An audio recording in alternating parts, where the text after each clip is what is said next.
Hi friends, இன்றைக்கான recipe பார்த்தீங்கன்னா கொள்ளு இட்லி பொடி தான். இது இட்லி தோசைக்கு மட்டும் இல்லை, வெயிட் லாஸ் இருக்கவங்க அவங்களோட டயட்டில் இதை தாராளமாக இன்க்ளூட் பண்ணிக்கலாம். ரொம்பவே நல்லது, வெயிட் லாஸ்க்கு ரொம்பவே யூஸ்ஃபுல்லாக இருக்கும். இப்போ கொள்ளு இட்லி பொடி எப்படி பண்ணலான்னு பார்க்கலாம். ஒரு கப் போல் கொள்ளை நான் ஒரு இரும்பு கடாயில் ட்ரை ரோஸ்ட் பண்ணி எடுத்துக்க போகிறோம். நல்லா ஒரு கப் கோபுரமாக அளந்து அதை கடாயில் போட்டு ஒரு பியூட்டிஃபுல் அரோமா வர வரைக்கும் ஸ்லோ ஃப்ளேமில் வச்சு நல்லா வறுத்து எடுத்துருங்க.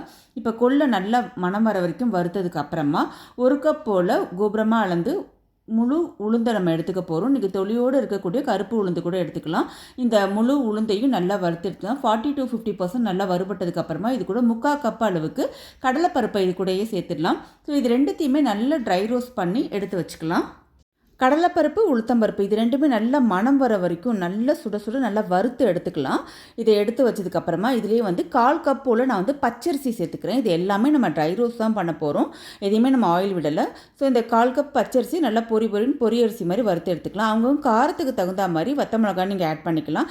இந்த பொடிக்கு கொஞ்சம் காரம் சுருக்குன்னு தான் நல்லாயிருக்கும். அடுத்ததாக கொஞ்சமாக பெருங்காயத்தை நெய்யில் சின்ன சின்ன கட்டி பெருங்காயத்தை எடுத்து பொரித்து எடுத்துக்கலாம்.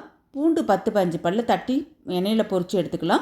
இது ரெண்டு மட்டும் தான் நம்ம எண்ணெயில் பொரிக்க போகிறோம். இது எல்லாமே ட்ரை ரோஸ்ட் தான். இது ஆறின பிறகு மிக்ஸி ஜாரில் போட்டு ஆஸ் யூஷுவல் நீங்கள் எப்படி இட்லி பொடிக்கு அரைப்பீங்களோ அதே மாதிரி உப்பு சேர்த்து கல் உப்பு சேர்த்து அரைச்சி எடுத்து வச்சுக்கோங்க. ஸோ அருமையான கொள்ளு இட்லி பொடி ரெடி. இது பார்த்திங்கன்னா இட்லி தோசைக்கு மட்டும் இல்லை, உங்களோட பொரியல் கூட்டு இதிலெல்லாம் கூட ஃபைனல் டச்சாக தூவியாக இருக்கும்போது ரொம்ப மணமாக சுவையாக இருக்கும். ட்ரை பண்ணுங்கள். தேங்க்ஸ் ஃபார் வாட்சிங்.